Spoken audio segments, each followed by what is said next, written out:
आपण पाहत आहात बागलान वृत्तांत, खबरबात महाराष्ट्राची।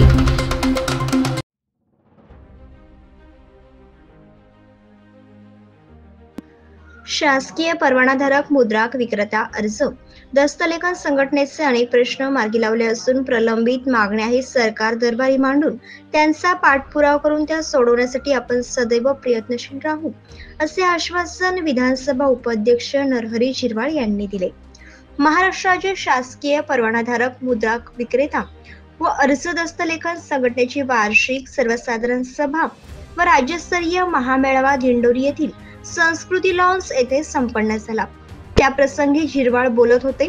मेळाव्याचे मुख्य ध्येय धोरण म्हणजे मुद्रांक विक्रेता दस्तलेखन यांचे परवाने वारसा हक्काने मैतांच्या वारसांना द्यावे व 100-500 रुपयाचे स्टॅम्प बंद होणार होते ते कायमस्वरूपी सुरू ठेवण्यात यावे, यासाठी विधानसभा उपाध्यक्ष नरहरी झिरवाळ यांना निवेदन दिले होते।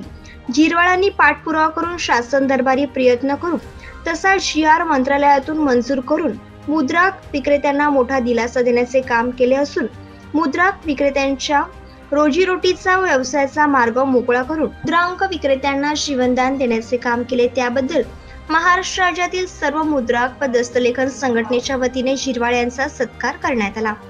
या प्रसंगी राज्यभरातील मुद्रांक विक्रेते आणि दस्तलेखक उपस्थित होते। कार्यक्रमाचे आयोजन विभागीय प्रमुख श्याम गवारे, राज्याचे अध्यक्ष सलीम काजी, सेक्रेटरी मनोज गांगुर्डे यांनी केले। बागलान वृत्तांतसाठी बाळासाहेब असवले, दिंडोरी।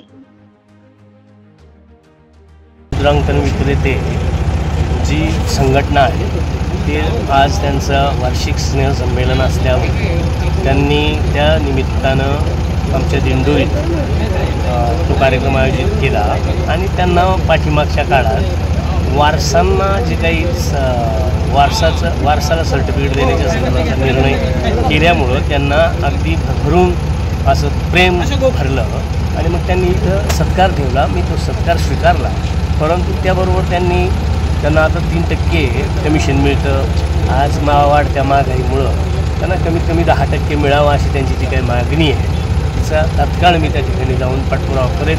त्याचप्रमाणे मुद्रांकन विक्रेते हे राज्यभर त्याच्या सोयीनं 2 पत्रे लावून बसतात, तर ते तहसीलच्या आवारातच त्या ठिकाणी त्यांना शासकीय स्तरावरून बसण्याची व्यवस्था करून देण्याच्या संदर्भातलाही पाठपुरावा मी करेन। अशा पद्धतीने मी त्यांच्याबरोबर चर्चा केली।